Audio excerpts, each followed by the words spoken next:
네, 트럼프와 바이든의 이 골프 대결이 벌어지면 과연 누가 이길까요? 뭐 대부분의 사람들이 트럼프가 무슨 뭐 나는 바이든을 지원해, 지지해, 나는 뭐 트럼프를 지지해, 그런 어떤 정치적인 지지 성향과는 관계없이 대부분의 사람들은 트럼프가 그래도 골프는 이기지 않겠어? 라는 생각을 많이 하겠죠. 예, 뭐 그런 생각 갖는 분들이 대부분인데요. 미국의 한 유명 프로 골퍼가 그 디셈보라고 있습니다. 아주 유명한 그 프로 골퍼, 세계적인 선수인데 이 디셈보가 그 두 사람의 골프 대결을 자기가 주선하겠다라고 지금 나서갖고 관심이 폭증하고 있습니다. 그런데요, 정말로 트럼프와 바이든이 골프 대결을 벌이면 누가 이길까라는 것과 관련해서 물론 뭐 트럼프가 이기겠다라는 생각을 가진 사람이 많긴 하지만 그 숫자와는 관계없이 아니다, 바이든이 이길 확률이 높다, 난 바이든이 이길 것으로 생각해, 뭐 이런 의견도 사실은 있습니다. 그럼 그들은 과연 뭘 근거로 그런 생각을 하는 것인지 관전 포인트가 아주 흥미로운데요. 잠시 후에 전해드리겠고요. 자, 그런가 하면 아무도 없는 빈 차, 그 로보택시죠. 주행을 하는데 운전자 없죠. 아무도 없죠. 빈 차, 로보택시를 갑자기 세우고 그 로보택시 아무도 없는 차를 향해서 경례를 한 미국 경찰관의 그 웃지 못할 현실, 이 우픈 현실 소식도 준비되어 있습니다. 잠시 후에 전해드리겠습니다. 자, 먼저 바로 첫 번째 키워드 전해드리겠습니다. 트럼프 대 바이든 골프 대결 제의입니다. 자, 트럼프 전 대통령이 바이든 대통령에게 골프 대결을 제안했죠. 뭐 지난번 TV 토론, 대선 TV 토론에서 뭐 정식 제안이라기는 보다는 뭐 서로 이렇게 말싸움 오가는 그런 말 중에, 그래? 뭐 예를 들어서 한국에서 우리 초등학교 때 그러잖아요. 네 팔뚝 굵어, 뭐 내 팔뚝 굵어, 뭐 이런 뭐 그런 식으로 얘기하는, 뭐 거의 뭐 그런 수준의 얘기가 잠깐 오갔었는데, 그때 뭐 골프를 내가 너보다 잘 치니, 아니다, 내가 너보다 잘 친다, 뭐 이런 얘기가 잠깐 있었어요. 자, 그런데 트럼프 전 대통령 지난 TV 토론에서 골프 실력을 두고 공방을 벌인 것과 관련해서 바이든은 골프 코스에서 나를 상대해서 자기 기술과 자기 스태미나를 테스트해보고 싶다라고 말을 했는데 받아주겠다라면서 자신이 소유한 그 트럼프 내셔널 골프장에서 대결을 벌이자라고 초청을 했습니다. 요건 이제 한 2, 3일 된 소식이긴 해요. 자, 그래서 그 18홀 골프 시합을 하자라고 제안을 했죠, 며칠 전에. 그러면서 트럼프 전 대통령은 만일 바이든이 이기면 내가 선택하는, 그러니까 죄송합니다. 내가가 아니라 그가죠. 바이든이 이기면 이 바이든 그가 선택한 그 어떤 특정 자선 단체에 내가 $1,000,000를 기부하겠다라고 말했습니다. 요건 이제 새로 나온 얘기입니다. 아주 구체적으로 접근을 했습니다. 트럼프 전 대통령이. 바이든, 당신이 만일 나를 이기면 내가 $1,000,000 갖고 있다가 이걸 뭐 우승 상금으로 주는 것도 우스우니까 당신이 어떤 특정 자선단체를 지정해, 내 거기다 낼게 라고 말했습니다. 트럼프는 그러면서도 바이든은 말만 하고 행동은 안 하기 때문에 결국은 내가 한 이 구체적인 제안 받아들이지 않을 것으로 난 생각한다 라고 그렇게 이제 말까지 했습니다. 그런데 이제 이게 끝이 아닙니다. 한편 트럼프 전 대통령은 또한 전 세계 앞에서 명예를 회복할 기회를 내가 바이든에게 공식적으로 주겠다라면서 이번 주에 사회자도 없고 특별한 룰도 없이 그냥 우리 남자 대 남자로 TV 토론을 우리 둘만 한번 진행을 해보자라고 제의를 하기도 했습니다. 물론 이건 뭐 더더욱이 받아들여질 이유는 없습니다. 자, 그런데 다시 골프로 돌아가서 이 골프 얘기를 마무리해야 할 텐데 비하인드 얘기가 많이 있습니다. 골프와 관련해서는요, 바이든과 트럼프 이미 TV 토론 때 말씀드렸다시피 한바탕 말로써 다툰 적이 있죠. 먼저 트럼프가 이렇게 얘기했어요.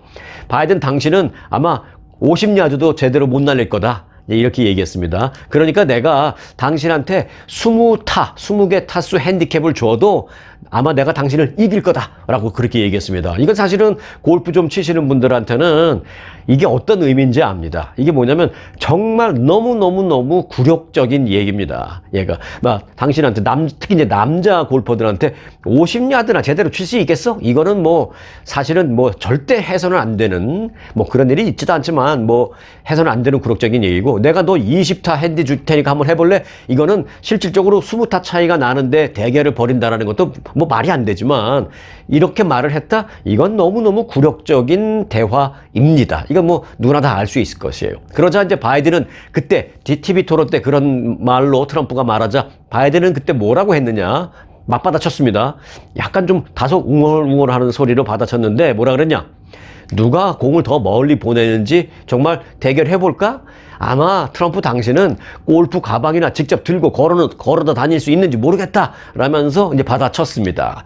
뭐 일각에서는 뭐 그 두 사람의 말싸움으로 그냥 끝내고 그냥 넘겨버리는 그런 분위기이긴 합니다만은, 자, 그런데 이게 현실에서 대결을 해보자라는 그런 트럼프의 도발로 지금 이제 이어지고 있는 건데요.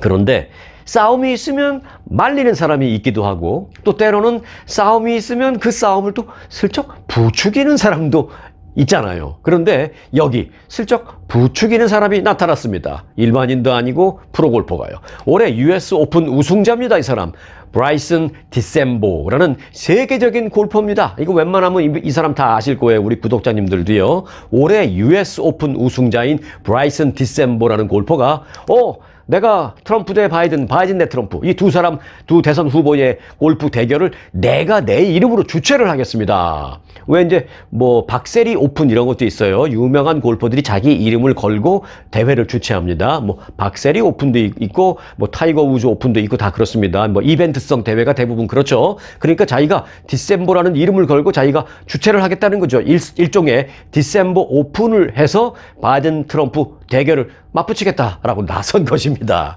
이건 뭐 싸움을 말리는 게 아니라 분명히 부추기는 거 맞죠? 네. 아무튼 그렇다면 과연 실제로 골프 대결을 벌이면 트럼프 바이든 트럼프 누가 이길까요? 네. 공방 직후 두 후보의 골프 실력을 검증하려는 기사가 일제히 쏟아지고 있습니다. 몇 가지만 지금 간추려 드리겠습니다. 자, 영국의 일간지 텔레그래프는요, 트럼프가 토론에서 밝힌 그 트럼프가 그랬죠. 두 차례 나는 골프 대회에서 우승한 적도 있어. 나는 챔피언 출신이야. 이제 그랬습니다. 맞습니다. 그렇게 트럼프가 밝힌 그 두 차례 우승이라는 것은 3개월 전 그 플로리다주 웨스트 팜비치에 있는 트럼프 내셔널 골프 클럽에서 있었던 대회였다 라고 보도를 했습니다. 그러니까 자기 골프장, 자기 뒷마당에서 해서 우승했다, 뭐 그런 얘기죠. 클럽 시상식에서 트럼프는 전설적인 골퍼 잭 니콜라스로부터 가장 향상된 선수라는 상을 받았다라는 것입니다. 뭐 골프 제일 잘 친 챔피언 상을 받았다는 게 아니라 상을 받긴 받았는데 가장 향상된 선수 상을 받았습니다. 그런데 저는 뭐 골프 대회 많이 봤습니다만은 이런 이름의 상이 있는 건 처음 봤어요. 뭐 가장 향상된 선수? 근데 사실 이벤트성에서는 뭐든지 상 이름은 만들면 되는 거니까 뭐 이거 갖고 뭐라고 할 수는 없습니다. 뭐 심지어는 이벤트성 대회에는 무슨 저 패셔니스트 상도 있고 그래요. 뭐 옷 잘 입은 상, 패션 상 뭐 이런 것도 있고 그래요. 어떤 대회에는 이런 것도 있어요. 제일 못 친 사람한테 주는 상도 있습니다. 그 상 이름도 잊어버렸는데 뭐 제일 못 친 사람한테 뭐 격려상 뭐 이런 것도 있어요. 하여간 꼴찌한테 주는 거예요. 꼴찌상. 그러니까 이제 이벤트성이니까 갖다 붙이면서 상을 만드는 겁니다. 그런데 트럼프는 그때 무슨 상을 받았냐? 가장 향상된 선수 상을 받고 트로피를 들고 기념사진도 찍었습니다.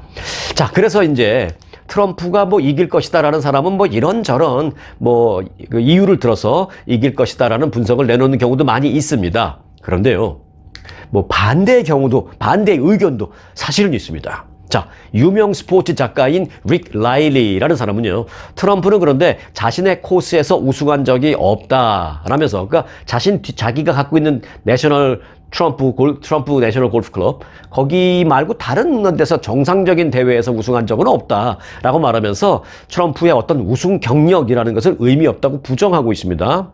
릭 라인은 프로나 아마추어 골퍼, 또 골프장 개발업자 또는 캐디 등 100명이 넘는 사람들에 대한 인터뷰를 통해서 이 트럼프의 골프 실력을 적나라하게 비판하는 책을 냈습니다. 이 사람이. 그 책 제목이 뭐냐 하면 속임수의 제왕 트럼프라는 책입니다. 이게 이제 딴 속임수를 얘기하는 게 아니라 골프 치면서 얼마나 트럼프가 속임수를 많이 쓰는지 그거를 트럼프랑 골프 쳐봤거나, 또는 트럼프가 골프 쳤을 때 옆에서 캐디를 했다거나, 또는 뭐 트럼프가 골프 쳤을 때 뭐 앞뒤 이 조에 있었다거나, 뭐 아니면 또 그런 사람을 알았다거나, 뭐 여러 가지 하여간 직간접적으로 트럼프와 골프와 연관되어 있는 100명을 인터뷰해서 그들이 한 말을 책으로 묶어서 낸 거예요. 그 제목은 속임수의 제왕 트럼프입니다. 커맨더 인 치트입니다. 치트. 왜 우리가 무슨 함장, 무슨 대장님, 최고 군대 지휘관 이런 거 말할 때 커맨더 인 치프 하잖아요. 근데 거기서 살짝 바꿔서 커맨더 인 치프가 아니라 치트.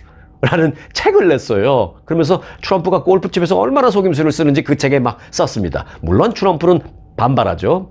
그래서 트럼프의 실력은 속임수로 인해서 과대 포장됐다라는 그런 주장도 많이 나오고 있습니다.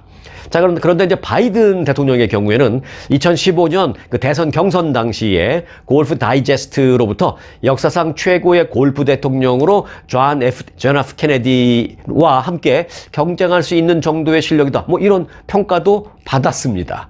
그러면 바이든이 이기겠네? 또 그것도 아니에요. 물론 이것도요.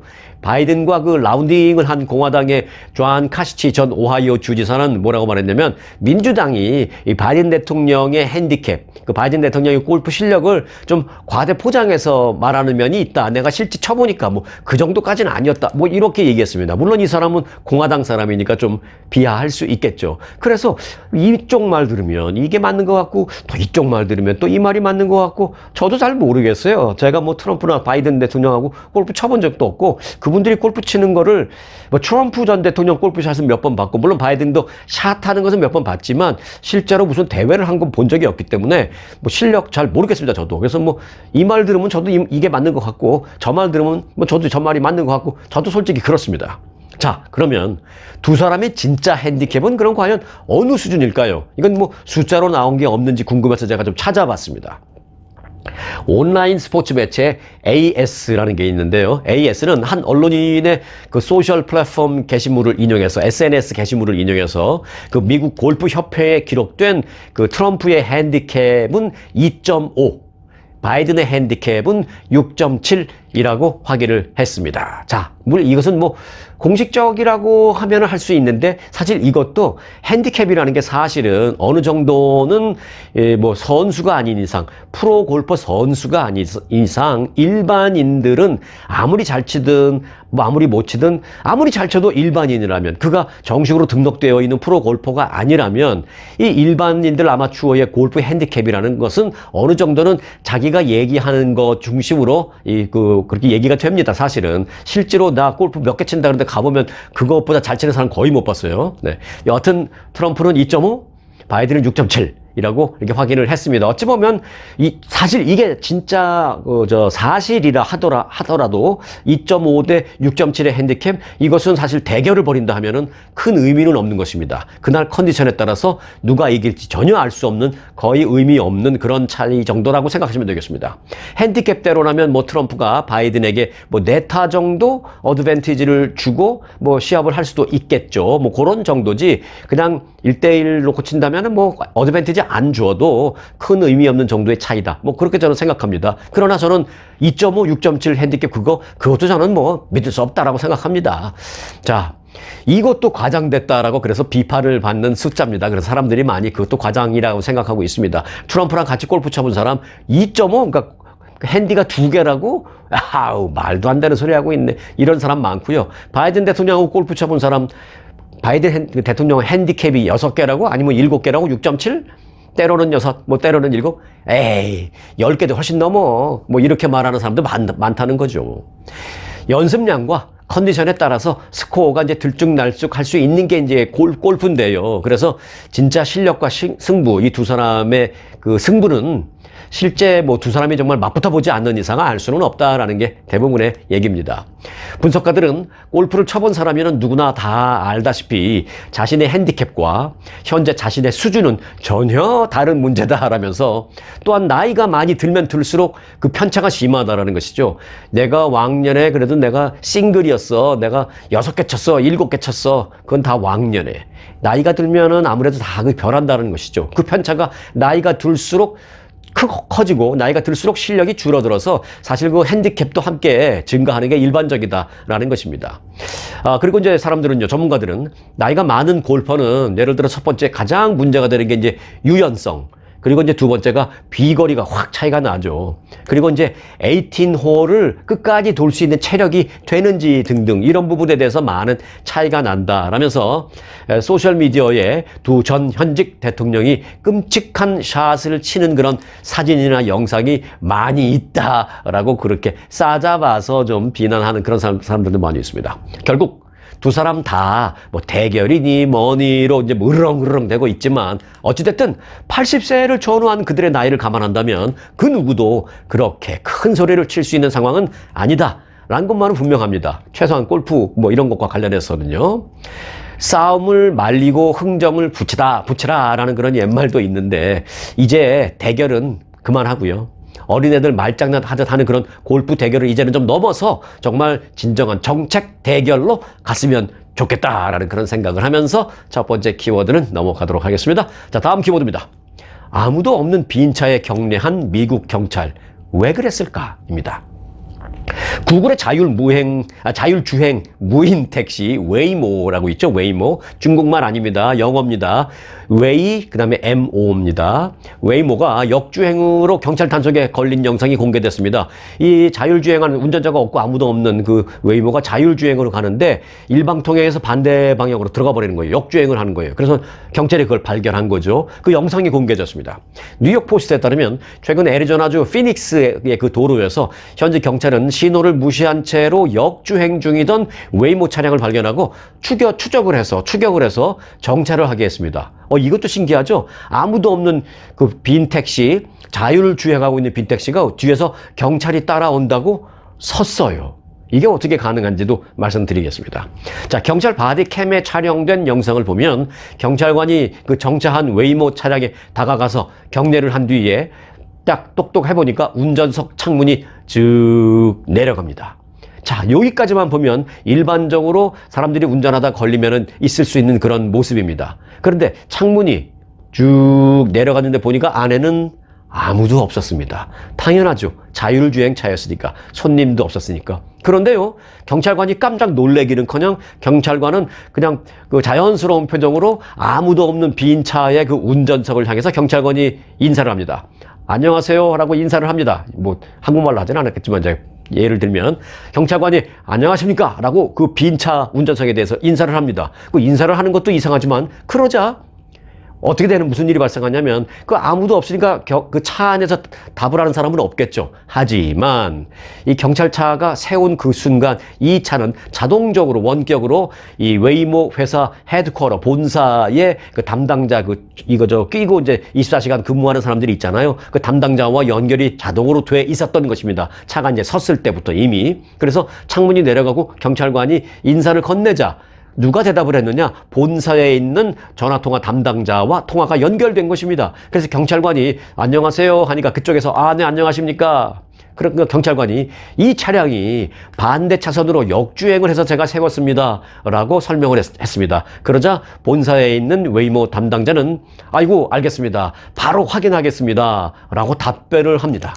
경찰관은 차량이 이 공사하는 지역을 지나다가 반대 차선으로 넘어가서 들어가 버렸습니다. 위험한 상황이었습니다. 그래서 제가 차를 세웠습니다라고 아주 친절하게 설명합니다. 아마도 이런 경우가 있고 아마 이런 경우에 대해서 교육을 사전에 받았던 것 같습니다. 그 피닉스 지역의 경찰들은요.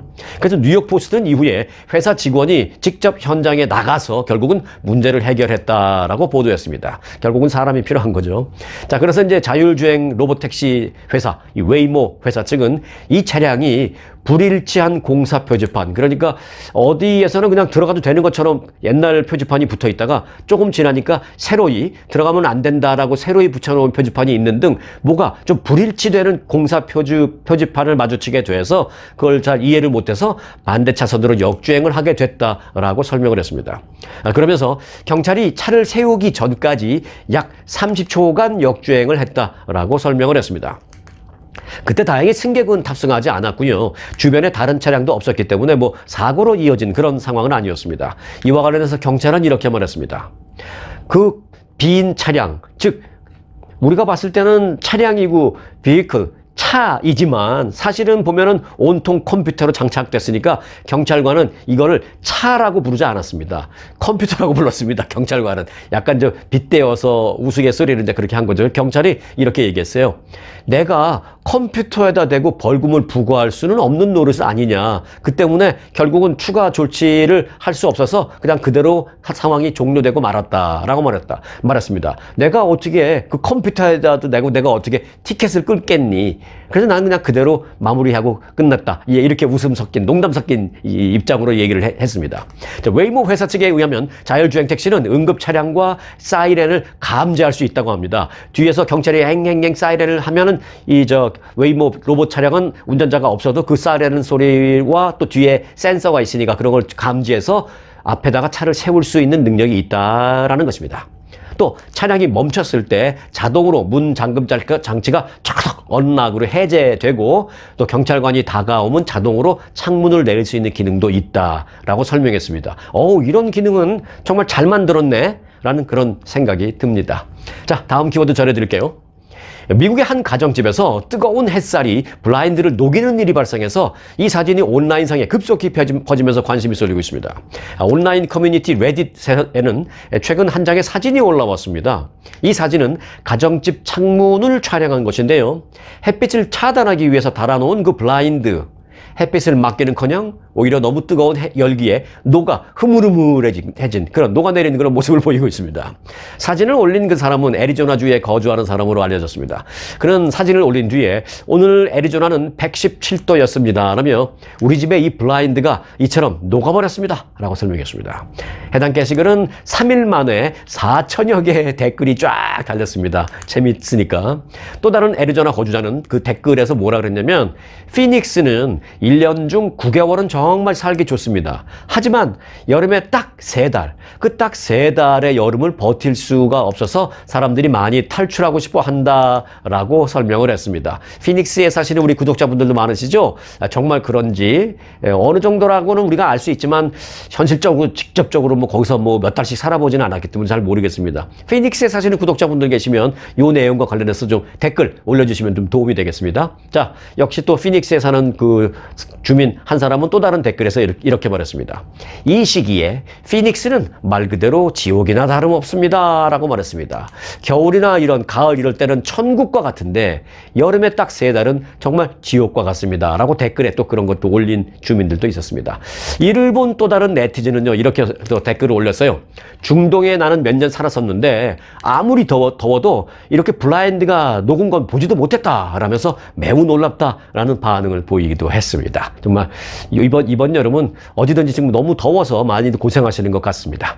다음 키워드입니다. 구리 도둑 때문에 애꿎은 사망자 속출이라는 키워드입니다.